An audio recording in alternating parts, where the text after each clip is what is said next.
What's up, YouTube? If you're one of the millions who ask, how do you exist? If evolution is true and if it's just more reasonable that life cannot exist by chance, then you don't want to miss this amazing interview I was privileged to have with Dr. Rob Stadler.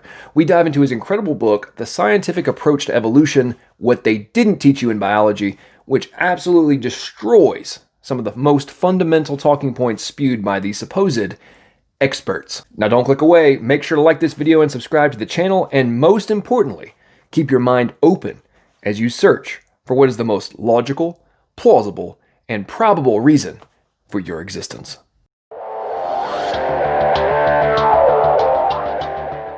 Ladies and gentlemen, welcome back to Logical, Plausible, Probable. Today I am pumped to be bringing you the first and hopefully an ongoing series of interviews with the one and only Dr. Robert Stadler, a man of some serious knowledge, credentials, scientific accolades, and all-around critical thinking skills. Now, for those of you who may instantly want to discredit the arguments that we will be discussing today, please keep in mind that the good doctor received a PhD in medical engineering from Harvard MIT Division of Health Sciences and Technology. He has been a scientist in the medical device industry for over 20 years, and literally, not figuratively, literally millions of his cardiac devices are implanted in millions of patients worldwide. He's also been elected Fellow of the American Institute of Medical and Biomedical Engineers, and has obtained more than 140 U.S. patents and has 20 peer-reviewed publications. Doctor, thank you so much for sharing your time with us and coming on to share your knowledge. Thank you, John. It's a pleasure to be here. I really love your passion for this and I appreciate what you're doing with this channel. Well, thank you so much for that. And it's, it's fun. It gives me an excuse to go and make inquiries of people like yourself that normally I never would get the time of day on. It's a complete selfishness on my part to want to be able to interact with PhDs who usually wouldn't come talk to laymen. So I appreciate that. My pleasure. Good to be here. Now, today we're going to be discussing, some of the fundamental questions raised in your first book, The Scientific Approach to Evolution, What They Didn't Teach You in Biology. And this is something I strongly recommend to, anyone who's actually considering, expanding their knowledge, but in terms of, biology and intelligent design, these different facets, but also who are looking for a very analytical breakdown of the standards of evidence for scientific research and their application. And in my opinion, I think it's something I will talk about, is the suspension of these standards in relation to evolutionary theory. Now, before we get into all of that, I'd very much like to know, and I think the audience would as well, what led you to write this book and applying the very detailed level of analysis to a supposedly proven consensus on Darwinian evolution? Yeah, well, as you mentioned in my background, I've been a scientist in medical research for 23 years now. And when you're trying to produce medical products, a product that will be a part of someone's medical care, the FDA is there, the Food and Drug Administration, and they require strong evidence that whatever you produce is safe and effective, right? And I think medicine is a field that has very strongly appreciated good science. And that's because it's life and death. When you're taking a pill or going through some procedure, this is your life on the line. And so science better be right. So medicine, especially now in the modern era of lawsuits, you better be you better be golden, right? Yeah. And of course, mistakes are still made and it's not perfect, but medicine is an area that really appreciates good science and has built up these criteria of what it takes to be confident in some result from science, right? And so with 23 years of dealing with FDA and going through this process, it's kind of become ingrained in my head as to what kind of evidence is good at providing confidence, right? So that with that backdrop, then my son became a high school student in public school, went to biology class, and I was curious about his teaching there in biology class. So I read his biology textbook, and I knew what would be in there, but it still surprised me as I read it that the evidence which is presented in favor of large-scale evolution, molecules to man kind of evolution, it actually met none of the requirements that I got very used to being held to in my field of research. And so that dichotomy kind of struck me, and I said, I got to write a book about this, because I've never heard someone describe it this way. But it just hit me like a brick in the face that there's a double standard here that needs to be exposed. And to make it clear, it's not, these criteria we're going to talk about today are not just for medicine. They're for all fields of science to determine the level of confidence that your evidence provides. It's interesting as you're talking about that, and I think that you alluded to this directly in relation to your son and his biology textbook. I mean, the supposed proof of the consensus that is presented in textbooks and even all the way up into high levels of academia, I mean, to me, it's reached borderline dogma status in so many ways. And as you just alluded to, and something I found very interesting throughout the book was how you made it a point to apply those 6 criteria that in any other context, as you just mentioned, are required to reach high confidence in research, and how they related relate to the evidence for or against evolution. So before we dive into the more detailed aspects, I'm going to bring this up on the screen. Can you kind of give us an overview in general of how the criteria for high confidence science is usually approached in terms of research, and like things that you're doing, medical device research, for example? Yeah, thank you. Yeah, so in the field of medicine, these 6 criteria are commonly applied. They're not articulated exactly as you see here, but the theme is very clear throughout medicine in particular. And medicine, as I said, appreciates these the most, perhaps because it's life and death. But these apply to all fields of science. And so I'd like to explain these criteria maybe with sort of a black and white example of, on the one hand, asking a question of science where all these criteria are easily met, and you end up with high confidence. And for that, I'll use the example of simply dropping an object and trying to assess how fast the object is going to fall to the ground, right? That's an experiment we all do all the time. And then the contrasting example, which cannot be addressed with high confidence, would be an evolutionary question, such as, do humans share a common ancestor with something like bacteria, right? That's a belief of large-scale evolution, and we're going to ask, is that backed by high confidence evidence, right? So the first of the criteria you see there is called repeatable. And of course, if an experiment, if evidence can be generated repeatably, that creates higher confidence in the result. So the object we're going to drop, and we're going to try to determine how fast it falls. That is an extremely repeatable kind of evidence. You can do it again and again and again, and you can give it to someone else and they can repeat it. You can give it to someone in another country and they repeat it. And by getting the same result again and again, the confidence level rises. That one's quite simple, right? But contrast that now with this other question of, do humans and something like bacteria share a common ancestor? Well, is that repeatable? You can't possibly repeat the process that produced the bacteria and then supposedly much, much later produced the human. That is a process that supposedly occurred once, of course, over many, many, many millions of years, and it can't be repeated. It's not a repeatable process, so we have much lower confidence. The second one is directly observable. When I drop the object, it is, in fact, directly observable what happens. I can see it with my own eyes. I know what's going on here. It's right in front of me. And again, the opposite is true for the evolution case. The supposed evolution from a common ancestor to bacteria and then to humans is not at all directly observable. It's if at all, extremely indirect, any evidence you have to suggest that. Number 3 is to do things with a prospective study. And what that means is that you design a study in advance, you plan the study, and then you conduct the study according to your plan. Now, why is that important in science? it's important because by designing the study in advance, you can plan to block out anything that could confound the results. So with the example of dropping an object, I can plan the study so that I'm in a place where there's not a strong wind that would get in the way. In fact, it'd be even better if I get all the air out of the room. So I could plan to have a room with a vacuum that sucks all the air out of it. Then I drop the object, and I've gotten rid of this interfering confounding factor of the air in the room.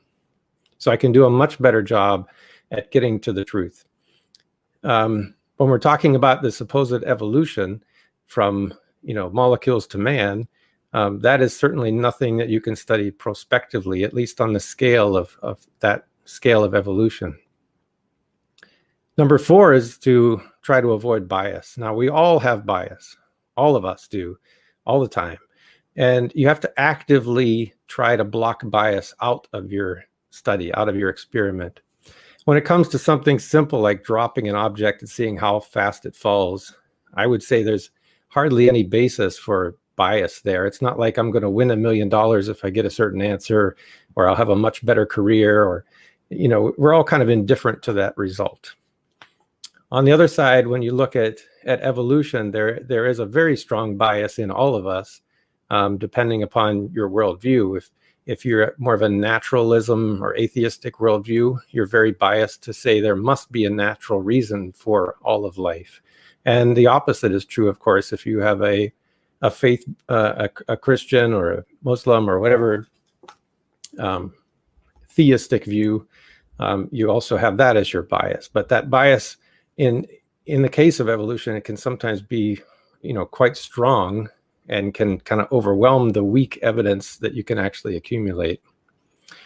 Number 5 is to try to avoid assumptions. And assumptions are what you do in science when you try to fill in a gap that's unknown, or you're trying to take a shortcut. So in the dropping of the object, maybe we want to assume that the air that's in the room is just not a very big factor. And it's so hard to take the air out of the room. Let's just leave the air in and we'll assume it doesn't matter. And you always take some assumptions when you do research, but it's important to state those assumptions and to justify them and to understand their impact on the result. With the evolution example, there are just a host of assumptions built into that. And just to give a simple example, when you look at, say, the fossil record, one assumption is that if a given kind of life form is not present in a given layer of sediment, if you can't find that kind of life form, that means that life form wasn't around at that time, right? And that's a common assumption. But that group that makes that argument often sometimes also makes a counter assumption, which is that just because a transitional form can't be found in the fossil record, that doesn't mean that transitional form didn't exist at some point, right? So just because we can't find a fossil of it doesn't mean it never existed. So those are two assumptions that are actually contradicting and conflicting. And it just gives you a feeling for how many assumptions are built into the evolution from molecules to man.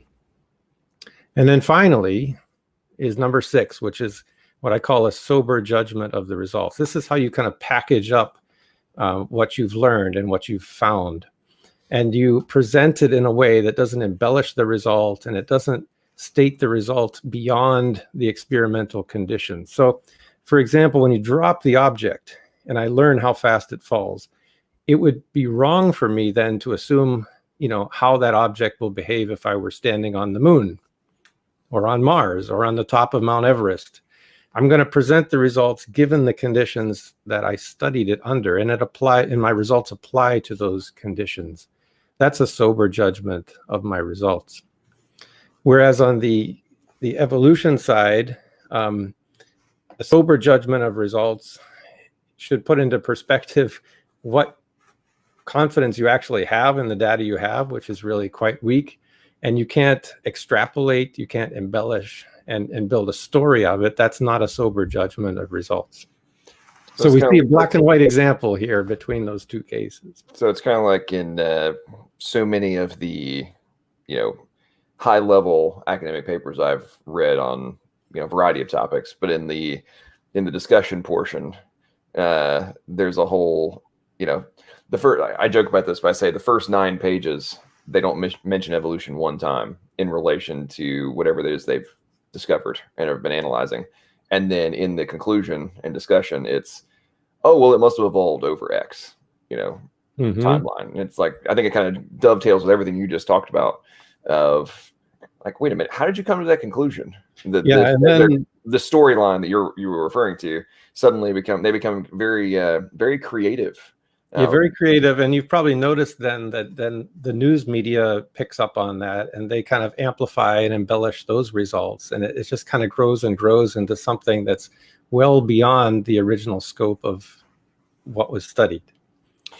One of the points you make throughout the entire book, and before I get to this very important point, for those of you who are thinking, hey, I need to get this book, the title is The Scientific Approach to Evolution, What They Didn't Teach You in Biology.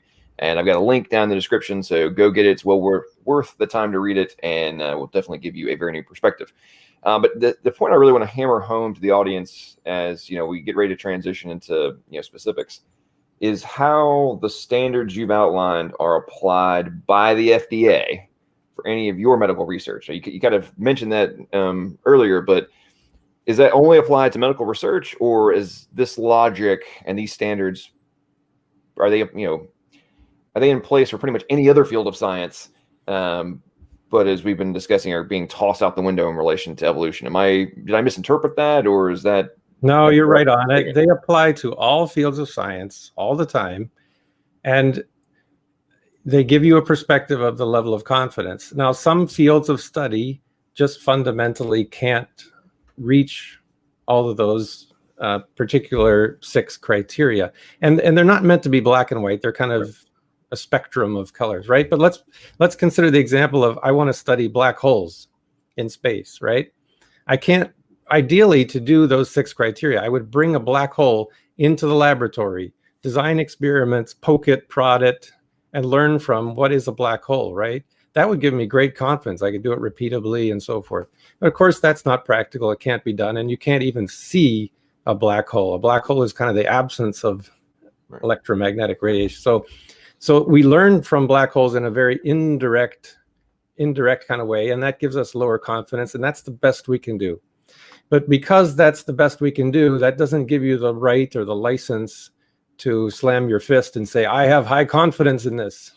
It's not real. Consensus says if you disagree, therefore you are not using ration, you're being blinded by faith, which is one of the, a paraphrase of some of the common retorts that I get in relation to any kind of challenge. Now, before we get into some of the really juicy aspects of your book, something you discuss with substance, and honestly, I think is taken for granted by the average person, are the fundamental lines of demarcation between the concepts of micro and macro.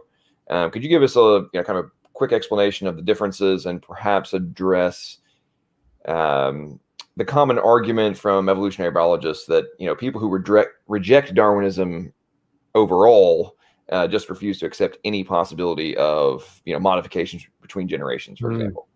Right. So there are terms microevolution and macroevolution, and micro is often defined as being changes that occur within a species. I don't particularly like that definition. To draw a line at the species level, I'm not very comfortable with that. But anyway, they are smaller changes, smaller degrees of change. And then macroevolution would be the big changes between families or between even domains of life, the molecules to man part of it, right? So we're talking about full-scale body plan changes and things of that nature. Yeah, right. Bacteria to human kind of change. That's definitely macro.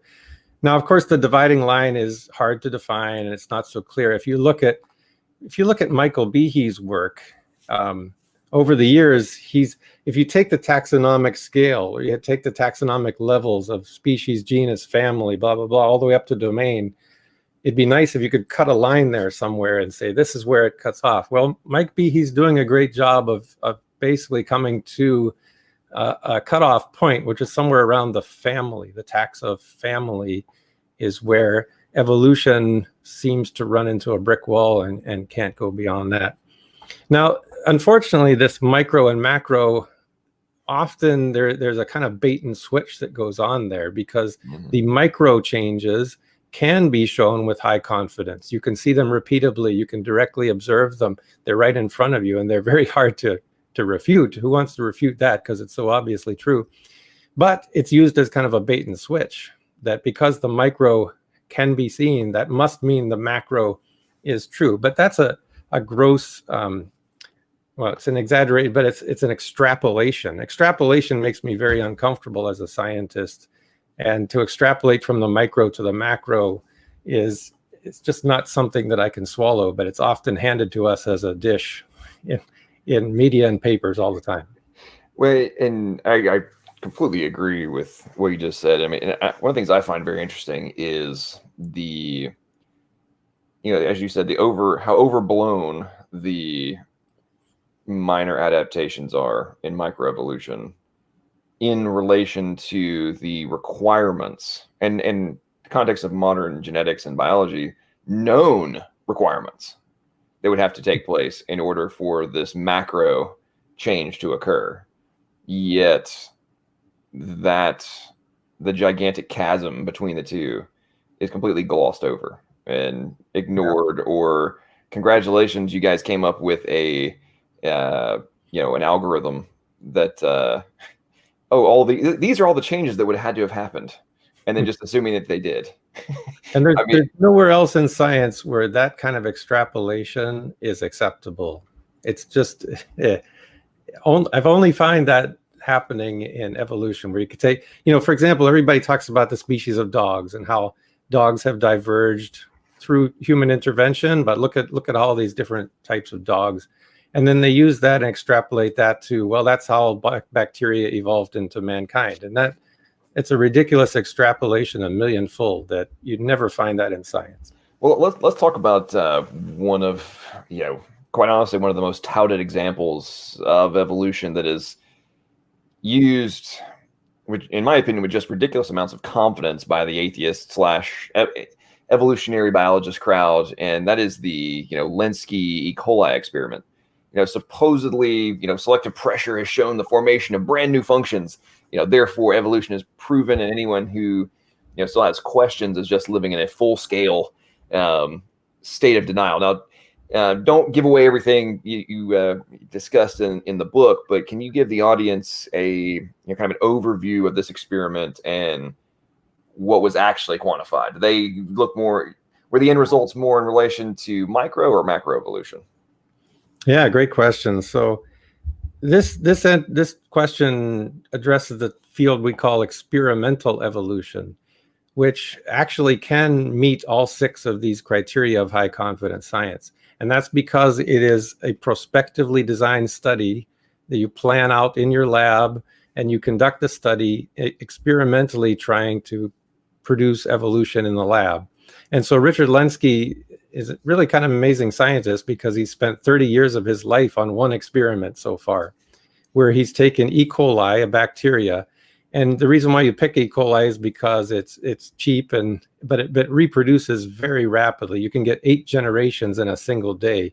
So it's kind of a time acceleration experiment because they reproduce so quickly. And so in 30 years, he's gone through over 70,000 generations of bacteria, all in the lab. And this is all prospectively studied, and it can be done repeatably. He can freeze samples and then repeat evolution experiments and so forth. And there are many studies like that. Lenski's not the only one. But in his particular study, the most exciting finding so far, it happened after about 33,000 generations, where he found that the E. coli suddenly developed the ability to reproduce much greater, much faster.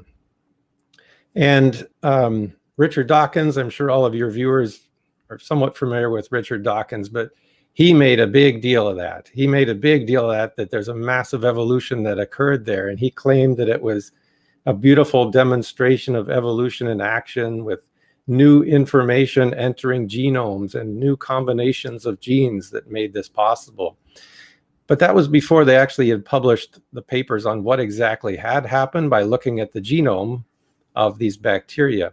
So when they dug into the genes and they dug into what happened, it turned out that the bacteria were now able to metabolize a chemical, a nutrient that before they could not metabolize. It was called citrate. The citrate was always there in their solution. They just weren't able to eat it in the presence of oxygen anyway. So all of a sudden they developed the ability to eat the citrate. So all of a sudden there's much more food on the table, and of course now much more bacteria resulted from that. And so Richard Dawkins made a big deal of that, thinking this is great demonstration of evolution in action. But subsequently a couple of papers came out where they looked at the genome before and after, and they compare the genome head to head. And what turned out is that one gene, which already existed in that bacteria, which could only be turned on in the absence of oxygen, allowed it to eat the citrate. But you had to have no oxygen in order to use that gene. Well, that gene got duplicated to a different location. The same gene, new location. And now it could be used in the presence of oxygen. And so now the bug, this bacteria, could now eat the citrate in the presence of oxygen. And there was one other change that happened that had amplified another gene, meaning another gene got expressed more frequently. So if I'm understanding what you just said correctly, the capacity to metabolize citrate already existed.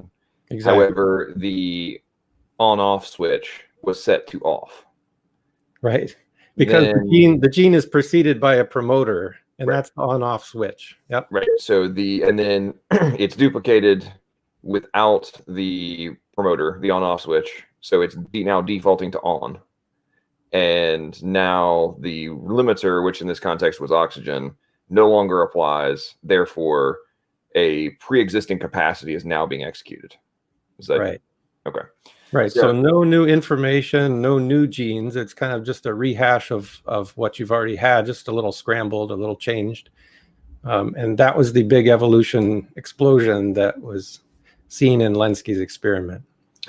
So one of the things I find very interesting about what you just said there is, in my opinion, what you just described is exactly what we're trying to accomplish with machine learning and artificial intelligence in modern dynamic systems.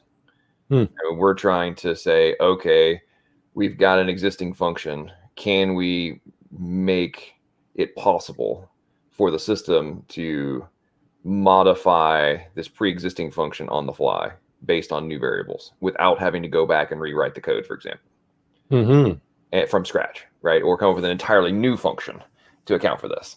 Right. Or we can have one in the background that can be activated if we've already accounted for this potential variable. And to me, what you just described there literally fulfills those types of trying to account for these types of variables. It's a lot easier to reuse some code you've already generated than to come up with a whole new invention, a whole new creative code. Right.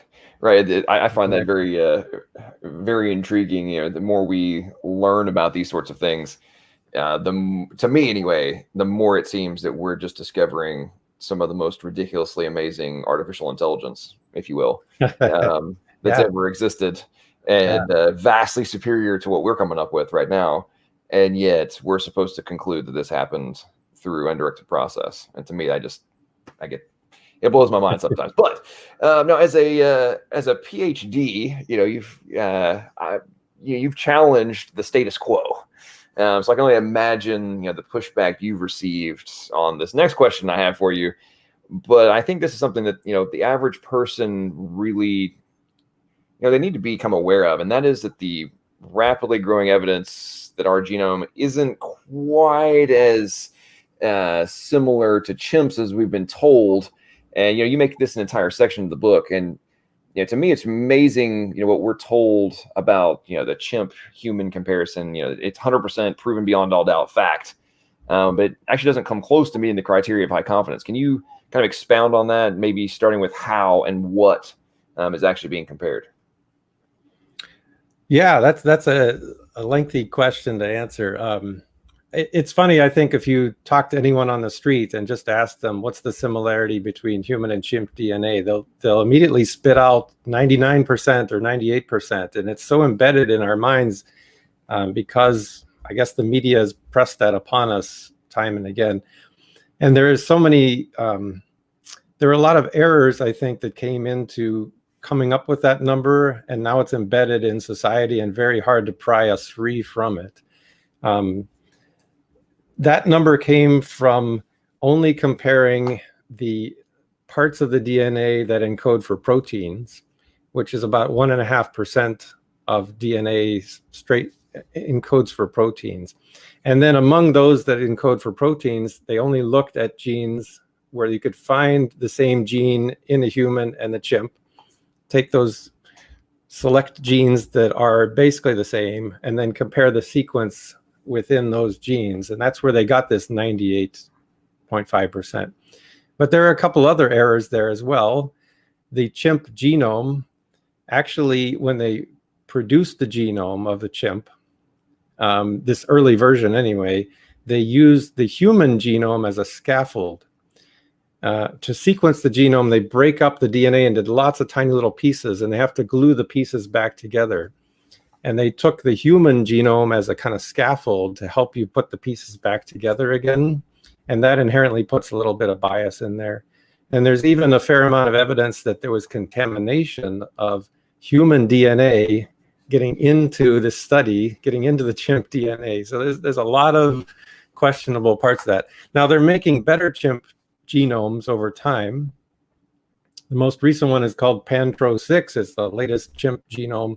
And people like Richard Buggs and Jeff Tompkins have been looking at that, and they're coming up with a number of about 85% similarity between the human and the chimp, something in the mid 80s. So unfortunately, I don't think that number is going to end up embedded in the mind of humans because we're all stuck with 98 now. Now, are they in with Tompkins and Buggs? Are they that 85% number? Is that still in relation to just the coding regions, or is that like comparing the genome in its entirety? It's trying to compare the genome in its entirety, and it's very difficult to do that. It's very difficult to come up with one number, but the take-home message is that there are a lot of differences in there, and it's not what you've been told. Let's just say that. And something I find interesting about that is even if the 98.7% or whatever the standard talking point is percentage-wise, even that I think comes out to something like 35 million base pair differences. Right. Which, you know, it's a lot of information. You know, when we think about it in the relation to, it's only, 1.3%, like it's so similar. Yeah. Yeah, folks, we're talking about 35 million base pair differences. And then in the relation to me, anyway, in relation to the evolutionary argument, you're talking about things that, one mutation can cause a frame shift that has complete cascade failure. Mm-hmm. I mean, so we're talking about 1 point mutation can cause you to die. And we have to somehow have had 35 million of them happen correctly. And all be positive, all be good. Yes. Right. And you have to do that within the 6 million years, supposedly, that separates, our common ancestor with chimps and humans is about 6 million years. So you got that much time, and that's called the waiting problem. You only have that much time to get this new information accumulated. Well, and let's talk about that, because you bring this up in the book. When you actually consider these differences, and just the ones that we know or currently aware of, even if we did have a common ancestor, there literally haven't been enough potential generations, I think is the way you placed it or framed it, in the past 6 million years to plausibly, I think that's an important word to put in there, plausibly account for them. Can you expand on what you were just mentioning, that waiting, or the timing problem? Can you give us a little more detail about that? Right. So, experiments like Richard Lenski's that we described, and others like that, which do meet all these criteria for high confidence, in my mind, they help to put a bound, a constraint, a clear bound on how much evolution can accomplish. And when you look at his 70,000 generations of bacteria, if you translate that into the life cycle of a human or a chimpanzee, you're talking about a million years of time. 70,000 human generations is about a million years. So Lenski has shown us it gives a hint of what you could accomplish in a million years of human or chimp lifetimes of evolution. And as we said, his study, quite in contrast to what you hear about Lenski's study in the popular media, his study actually shows that almost nothing of substance or new information or new genes developed in those 70,000 generations. So you apply that to the human scale and to this question of, did we have a common ancestor with chimps? And creating those, as you said, 35 million base pairs of new information. And we're going to talk about orphan genes later, but there's something like 1,400 new genes that humans have that chimps do not have at all, nothing related to them.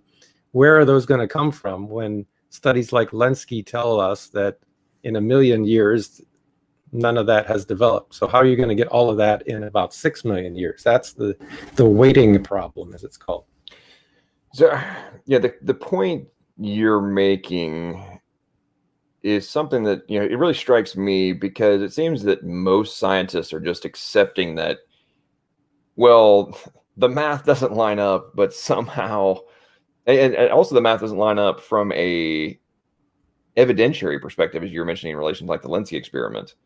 But somehow this just happened because our assumption is that evolution is true. Am I misinterpreting that, or is there a gigantic portion of academics just making a massive assumption that is contrary to the observed evidence?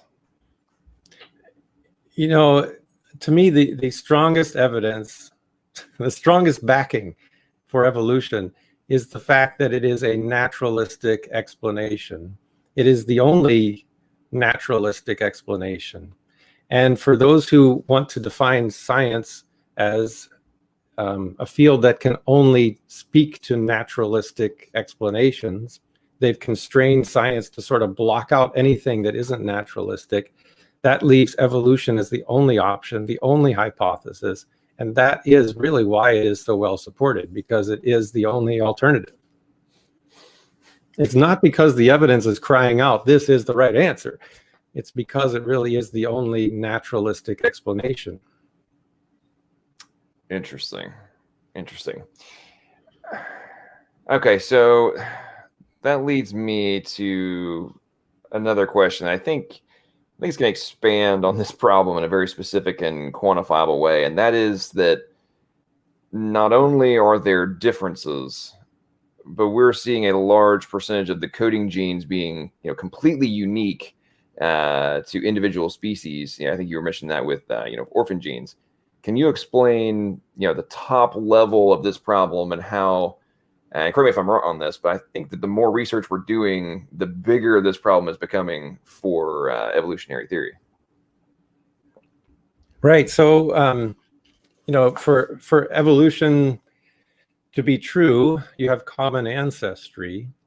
And so if you look at genes through lineages of living things, you should be able to see common ancestry in the genes, meaning the same gene appears here and here and here and here, same gene with some modifications. And so as genomes were sequenced from different life forms, it was quite a surprise to find that there are genes in the genome of every living thing. And we're talking about 10 to 15% of genes in every living thing that no one can find an analog of that gene in any other living thing. And they're called homologous genes if they're similar between one life form and another. Those are homologous. Well, in 10 to 15% of genes, they cannot find any homolog, any analogous gene in any kind of life form.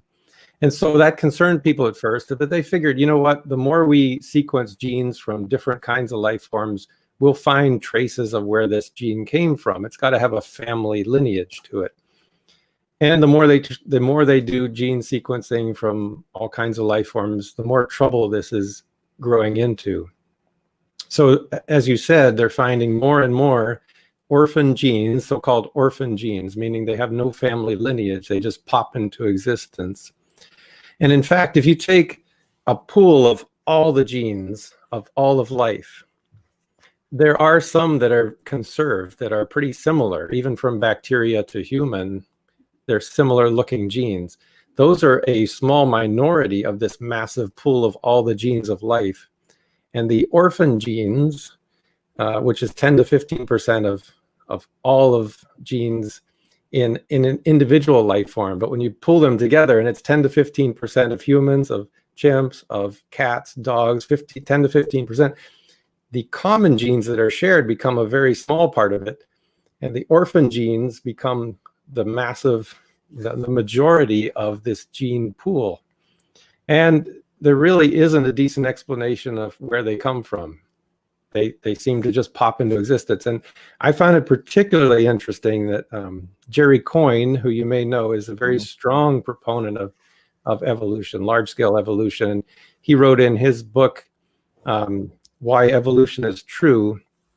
It quite surprised me. He actually wrote in there his surprise to find that humans have about 1,400 orphan genes that you cannot find anywhere else in any living organism except in humans. They're unique to human at 1,400 genes. And it amazed me he said that, because it counters his own arguments in his book. To expand on that, I'd love to ask you a couple more questions on that. So the other night, there was a debate, and there were different advocates of evolution who were strongly arguing that no. The more sequencing we're doing, we're finding more answers to the orphan gene problem. I know you've been researching this relatively recently. Is that a unaware talking point that's being spewed? Are we actually finding more explanations, more homologous gene sequences to explain orphans, or is that just a Fantasyland explanation? So there are two possible explanations from a naturalistic standpoint of where an orphan gene could come from. One is that you take an existing gene and it gets duplicated, and then over time that duplicate gene, because it's not essential, it can rapidly change and evolve into becoming some other purpose, to the extent that it's no longer even recognizable from its twin from a long time ago, right? And is that co-option? Is that the term that's used for that one? Yeah, in a sense, it's co-option, but it's duplication with modification. That's number one. And the second possibility is you have a piece of DNA that is not being used to code for a protein. So you could, maybe it's just a random segment of DNA that's just sitting there doing nothing. Suddenly it becomes able to produce a protein. So it becomes an open reading frame, and now it's coding into a protein. And so it's sort of a random shot of creating some protein with a random functionality, probably useless, probably detrimental. But eventually they're saying that could turn into a de novo gene that has some useful function.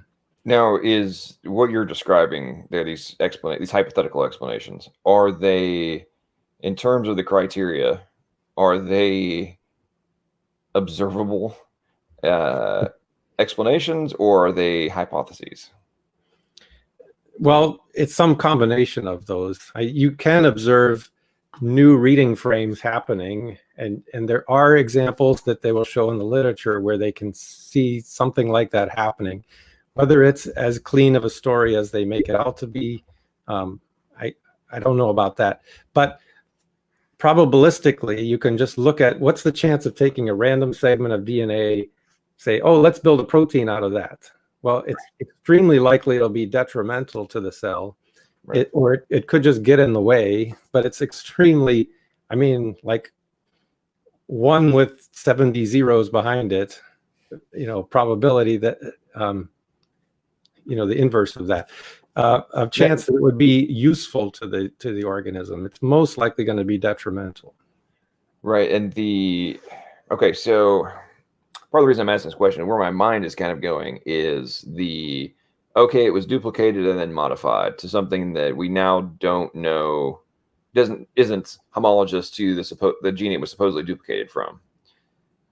That, correct me if I'm wrong on this, but that gives you literally zero observable evidence other than pure supposition of the origin of this new functional gene. Is that fair?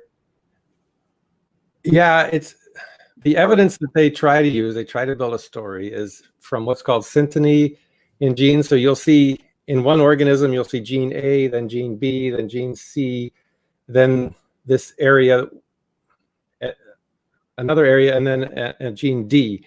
And then you take another animal and you see A, B, C, D, and you're saying, oh, this area now is a gene in this animal, but below it wasn't. So there's a break from A, B, C, and D. There's this new thing showed up in there.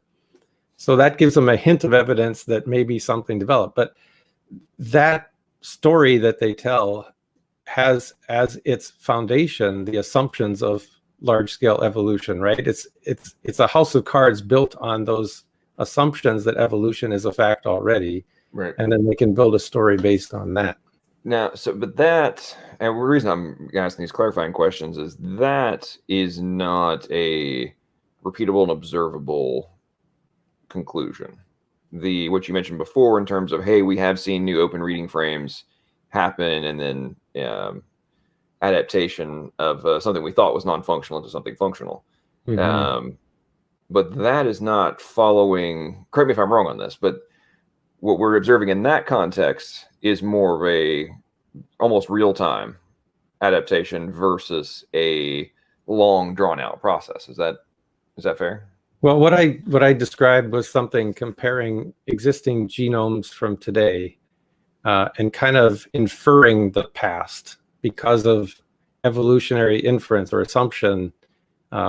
Going back millions of years, it must have developed this way to get to where we're at today.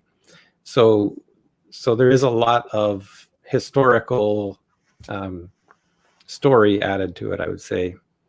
The other thing about orphan genes you'll find interesting is there are claims in the literature that these orphan genes are relatively simple and that they don't really have very important functions. And this is a prediction that I would make, is that the orphan genes are what makes each living thing unique. It gives each living thing its so-called superpowers, right? So in the human being, what we do that no one else does is our language, our big brain, our consciousness, our ability to think. That's kind of our superpowers. And if you're able to trace that back to genes, my prediction is it'll be these orphan genes, right, that are giving you that ability. If you look at a cat and its very great agility that cats have, that you can drop them upside down and they turn around and they're incredible how they do that. It's gonna map back to orphan genes. So they're not going to be really simple little rudimentary genes just getting started. They're going to be these unique, powerful functions that each living thing has. And I think something a lot of times the average person don't really think about is, a lot of times these genes, these orphan gene sequences that we're talking about, it's 300, 400, 500, 1,000, 2,000, 4,000, 5,000 amino acids in length that have to be accounted for in the sequence. And I think very often, because of the sheer stunning both complexity just in general, but also the improbabilities, the average person doesn't really contemplate the lack of plausibility in what is being argued as having occurred in the storytelling that's being created to explain it. Is that a fair point to be making here of like, hey folks, this is not like, hey, we tossed dice and landed, well, we had 6 dice and we threw them, oh my goodness, it's a miracle, they all rolled 6s, like, no, we're talking about having, you have to have rolled all of these dice correctly for literally thousands of times in a row. Like, not just one dice in a row. You have to roll all these different dice correctly in sequence every single time. And if you don't, you have abject failure. And let me explain. Let me answer your question by explaining an experiment that I really particularly like. And this is an experiment that meets all of those 6 criteria for high confidence because it was prospectively designed, it can be repeated, and so forth. This is an experiment from Ann Gager and colleagues. But they went into bacteria and they intentionally damaged a gene that's responsible for being able to manufacture a necessary nutrient called tryptophan. And they went in there and damaged the gene to sort of test evolution, to say, hey, if I just break it in this one spot, can evolution come in and fix that break? Now, the gene they're talking about, this enzyme that can produce tryptophan, it involves about 1,000 nucleotides of DNA. So 1,000 letters of the code of DNA. So they went in and they changed just one letter out of 1,000. And then they went through, just like Richard Lenski, generation after generation after generation, and they put them in a bath in a solution that had a very limited amount of this nutrient. So they could kind of survive, but there's a lot of stress there, and they have to fix this gene in order to really survive, right? So there's a pressure. And they found if they just changed one nucleotide, that evolution worked. It could replace that one nucleotide by random luck, and then you have something that can produce tryptophan, survive, outcompete its neighbors, and win. So they said, good, okay, we know evolution can accomplish that. Then they went back and they changed 2 nucleotides. Out of the 1,000, they just changed 2, and they did the same experiment. And even with 10,000 generations of E. coli, not only did it not solve that problem, it wasn't able to overcome that kind of barrier, but they actually found that the bacteria preferred to just eject the gene entirely because it was a waste of energy, a waste of precious resources to copy this gene that's useless. So what this is saying is, if you have this gene of 1,000 nucleotides, if it can't repair itself with only 2 missing out of 1,000, where did the 1,000 come from in the first place? How could we say that 1,000 nucleotide gene evolved from nothing if it cannot fix itself from 99.8% finished? It can't get to 100%. So the same thing applies to these orphan genes. How could they come out of nowhere as 1,000 nucleotides of, how can that come out of nowhere if I give you 99% finished and you can't get to 100% finished? And that would, whether it be coming from scratch or a modified duplicate, the same logic would apply in terms of why would it not just be ejected? Right. So very small changes are possible and have been shown with high confidence they can happen. But any kind of complicated redesign seems to be beyond what evolution can accomplish. In line with what you're just talking about there, just a quick rewind to the Lenski experiment. When you were talking about the copy with promoter, without promoter, were there any modifications to the actual sequence itself in terms of the citrate metabolism?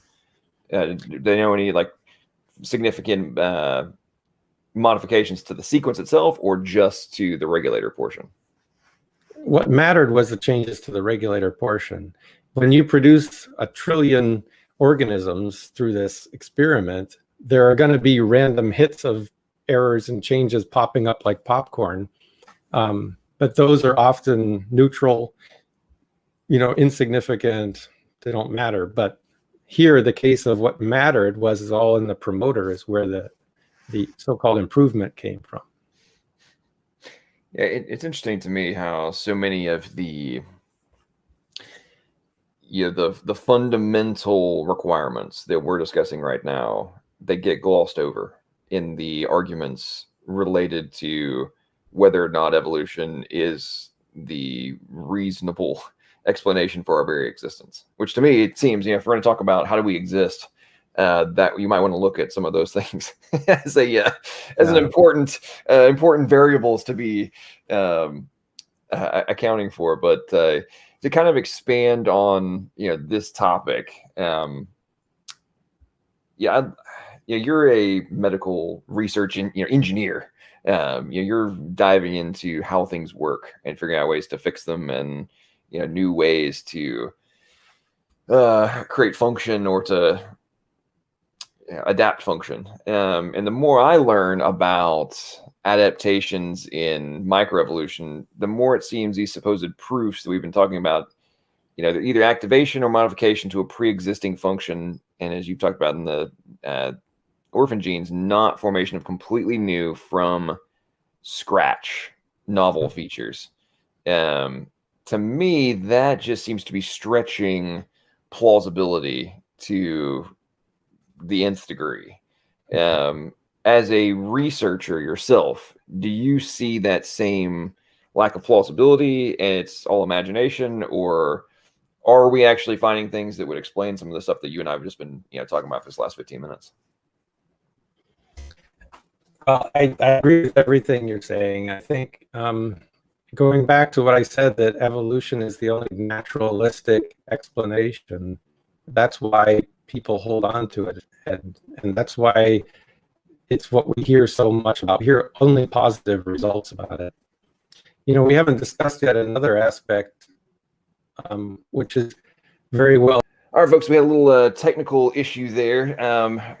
Thank goodness we got the good doctor back. We were talking about the level of implausibility that is having to be explained, if you will, to account for all these different complexity issues. And you were talking about Michael Behe in his latest book, the degradation and devolution rather than evolution. Darwin devolved. Observing.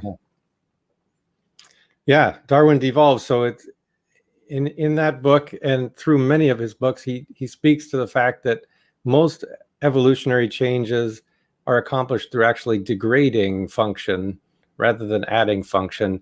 I like his analogy of, let's say your town is about to be attacked by an invading army. It takes a lot of energy and creativity to come up with some new weapon, right, to defend your town. But it sure is easy to just burn the bridges. And if you burn the bridges, you protect your town. But there's some side effects that aren't so awesome about that. But it's the easy way out. And evolution will always take the easy way out.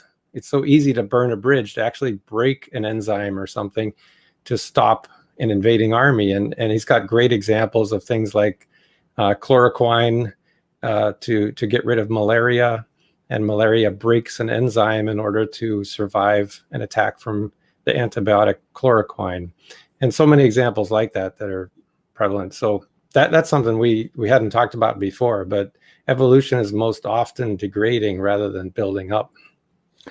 And obviously, to degrade something, you have to be operating from a higher level starting point, right? Right. And after that offending army is gone, you're actually at a disadvantage, and the wild type organism will end up beating you out. And that happens time and again with these single cell organisms that face antibiotics and so forth. They end up worse off than they were originally.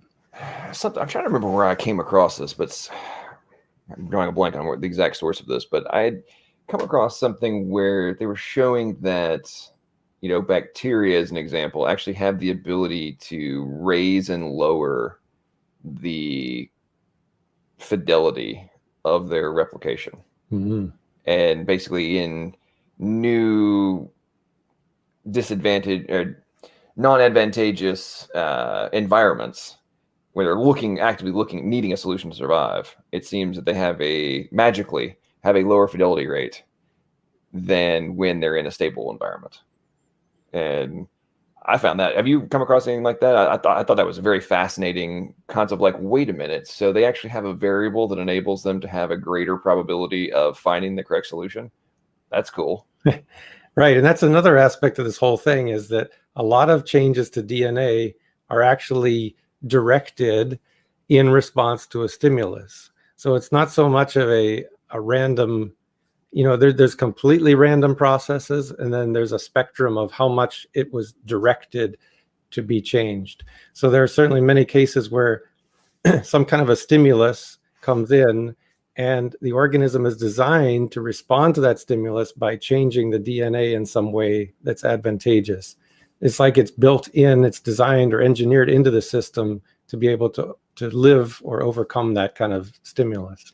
I tell you, for those watching, if you've never looked into this, I strongly recommend on YouTube right now, when we get done with this, get done watching this interview, search for antibody formation animation.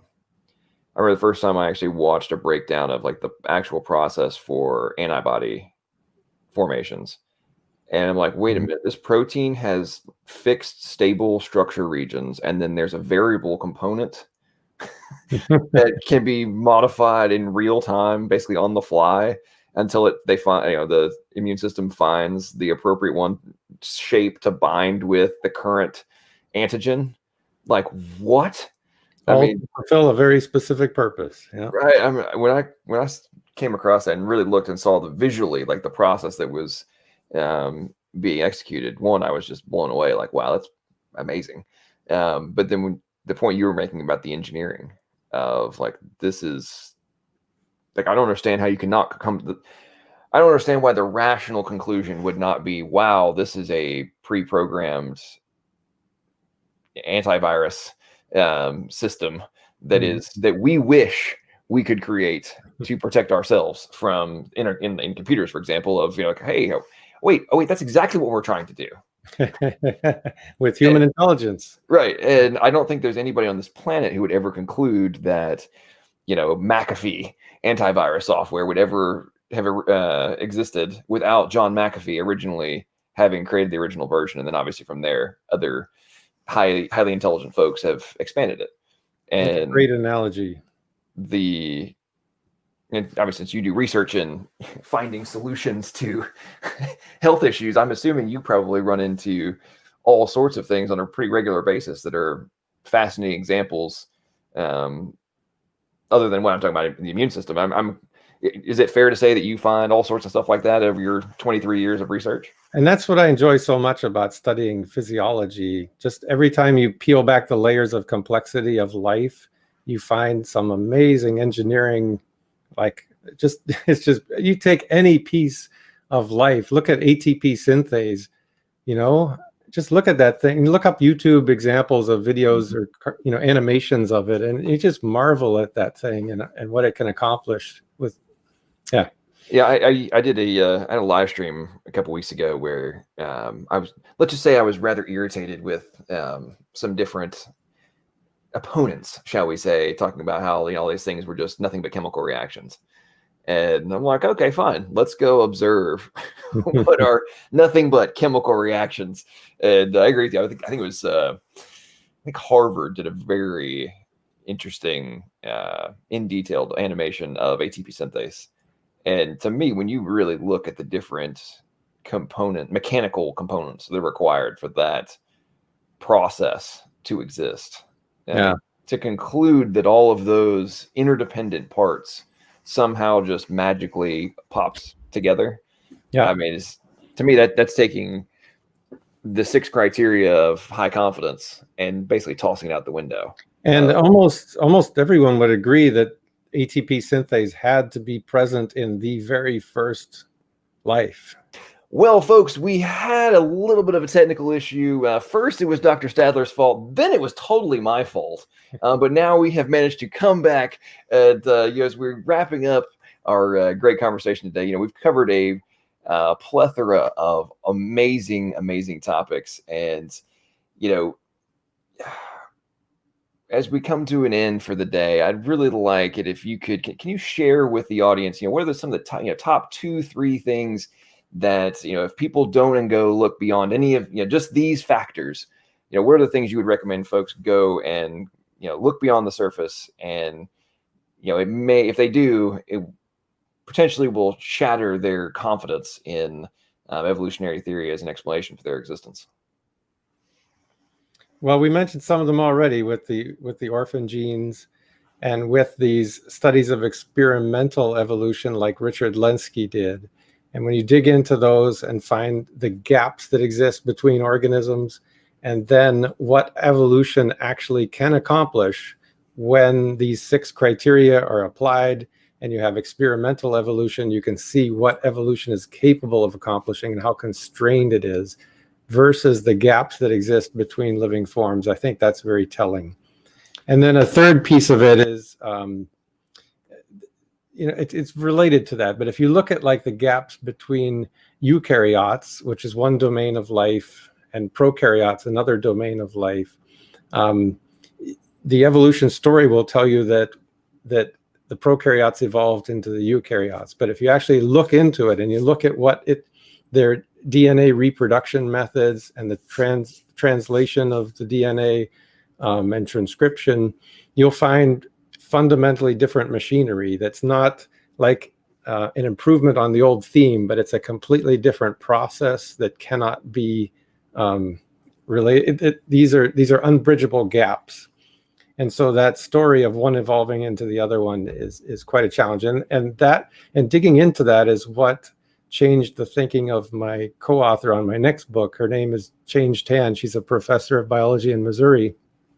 She was an atheistic evolutionist, and digging into that is what changed her mind about this, seeing those unbridgeable gaps. It's interesting, you're talking about all, the replication process, just as an example. I find it so interesting how, in the storyline of prokaryote to eukaryote, and, something as fundamental as mitochondria supposedly are accounted for by endosymbiosis. And, to me, when you really go under the hood, as you're talking about, and you've run into these gigantic barriers to entry and the bridges that, like, hang on, this isn't a remotely plausible gap to be bridged here. To me, that really just challenges the entire fundamental foundation of evolutionary theory that is accepted by huge portions of academia as being proven. I mean, would you agree with that position? Like, it's people just accept that it's proven, but don't actually go and look and to see if it actually is proven. And I mean this not just in terms of laymen like myself, but I mean your peers. Unfortunately, I think people are quick to brush off evidence that doesn't agree with what their preconceived notion is. And it's so important to emphasize that what we're talking about are unbridgeable gaps between essential functions like reproduction of DNA. You can't live if you can't reproduce your DNA. But to take a replication process here and get to this one, which is completely different than this one, you have to keep the organism alive. It's like saying I want to change my gas engine of my car into an electric engine, except you have to keep the car running the entire time. You can never stop, but you got to pull out the old engine and put in a new motor. That's what we're talking about, and it's just not possible. That's actually I'm going to steal that one if you don't mind. That's a very good thought experiment there of like, seriously, folks, how are you managing to maintain the thrust requirement to while making these major changes? Yep. Yeah, like you there's no way you'd be able to have the combustion requirement. Like, you would have to have a break at some point. Right? A really simple example in prokaryotes, there's a protein called DNA, and that is required for replication of the bacterial's DNA. And it starts the replication process. And that's a single protein in a prokaryote. In a eukaryote, it's a complex of 6 different proteins that come together to form a molecular machine. And it's there's no relationship between DNA A and this new complex of 6 proteins that gets the job done in the eukaryotes. So there's this unbridgeable gap, and you got to have this process or else you die. So how are you going to get from A to B? So here's something I'd be very curious about is, I don't know, this has been experimented on. Has anybody tried to take a DNA A and have it do transcription for eukaryote DNA and vice versa? It can copy DNA, right? DNA is just 4 codes, and it's the same. Right. That's the same in all of life. But it's the translation of those nucleotides into a protein that's slightly different. You know, we're told that the code of DNA, translating that into proteins, is universal in all of life. But in fact, you look it up, there are 33 different codings that have been found in life. Some of them are very subtle, but they are different codings, to the point where in one organism, a triplet of nucleotides will code for tryptophan. In another organism, that same triplet will code for stopping the process. So how can you get from here to there and still have life? It's a wholly different code. Well, and something else about that concept that I think just a significant percentage of evolutionary biologists refuse to even consider is A, the point you just made, but B, the fact that it can code for 2 different things completely eviscerates the whole, oh, it's nothing but chemical reaction, in terms of how were the values assigned to the code. And to me, that just, I can't tell you the number of arguments I've had about this exact topic. And I'm like, code on the point you're making, like AUG equals start in this organism, it means, you know, amino acid X in this organism. How are you trying to argue that this is somehow explained purely by, I'm talking about the value assignment and how it's being translated? Like, how are you explaining this to be nothing but a chemical, you know, oh, they must have some chemical, you know, affinity for this. Like, well, apparently there's an affinity for 2 completely opposite outcomes. So I'm not really sure how you're explaining this outside of having to have a separate translation mechanism which can interpret the alternative meaning. Because the code and the decoding process are both essential. And to do what you've suggested, you have to change the code and change the decoding process simultaneously in order to continue to have life. Otherwise, you'll break one of them and you die. Right. At that point, you have complete cascade failure all the way down the line. It's that, and something else I find very interesting is humans. We've actually been able to do the reprogramming that you're talking about. Like, we've managed to pull it off ourselves. Through intelligence, yes. Through intelligence. And I'm like, okay, so we now have, and I think this goes back to, you know, the points about the criteria for high confidence. Like, okay, so we know beyond doubt, yes, we can reprogram it, but we also know the requirements for the reprogramming. Right. And to me, since we've been able to make it a repeatable and observable outcome, like, we now know there is not a, you know, slow change over time is not a viable option through testable, repeatable observation. And therefore, to me, the fact that it's being, you know, these 33 different codes that you're referring to somehow have come into existence through the process that we now know through our own experimentation wouldn't be viable, is somehow still presented as a plausible explanation. That seems like, to me, like we've suspended, there's been a dramatic acceleration of bias in terms of and suspension of let's pull it up real quick, the suspension of sober judgment of results. I mean, that right. I feel like that's what we're running into, but yeah, that's just me. Now, before we come to a close, I know you and Dr. Change 10, your other book, Stairway to Life, came out this year and back in March, and you guys really dove into the 12 steps, the process required for abiogenesis, and, you know, just origin. Yeah, I did a great and detailed review of, you know, where origin of life research is right now here in 2020. There any before we wrap up, any things that you have that you came across in that research that really stuck out to you? Yeah, well, it's a book that's listing the requirements basically of getting from chemistry, which is simple molecules, to biology, which is a living organism. And we kind of look at it like you're trying to build something here, trying to build from chemistry to biology, what would it take? And we break it down into these 12 required steps to get there, and then look at each of those steps one by one and find out what are the chances that natural processes could have met that requirement. And to tease the audience a little bit of why they should go and read this book, correct me if I'm wrong on this, but where things stand right now in origin of life research, they haven't really even made it past step one. Is that a fair? Yeah, there's a piece of step one that I think they've made it through, but the rest of the steps have not been demonstrated in the lab. And what's, I think, perhaps most interesting is that there's still a lot of life that we don't yet understand. Even the simplest of life, there are layers that we haven't peeled back yet to understand.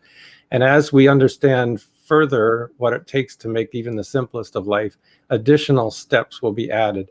So the goal of getting from chemistry to biology is pulling away much faster than any kind of laboratory prebiotic simulation is progressing. So in spite of the, I'll just say it, level of propaganda that's being put out of, hey, we're getting closer and closer to understanding life, while we may be accounting for a few little minor components, the result of that is realization that we actually understand less than we thought we did, and that the overall requirements are actually getting greater and greater and further away. Exactly. Okay. And their approach to overcome that is to try to simplify life and to define life as a much simpler state than a cell. So redefine the goal to make it easier to get to the goal. Yeah. Well, that must be nice to be able to change the rules. Hey, here's what we actually observed. Here's the game we're actually playing. But we're going to claim that the game that we currently are engaged in, this wasn't the original rules. That's interesting. Well, Doctor, I greatly appreciate your time. We overcame the technical issues. I'm glad we were able to finish up our conversation. I hope we can have you on in the not too distant future to discuss some of these subjects in much greater detail and continue to pick your brain on some of the different aspects of evolutionary theory, origin of life, and just how all of this applies to the ultimate questions we need to ask ourselves, which is, hey, how do I exist?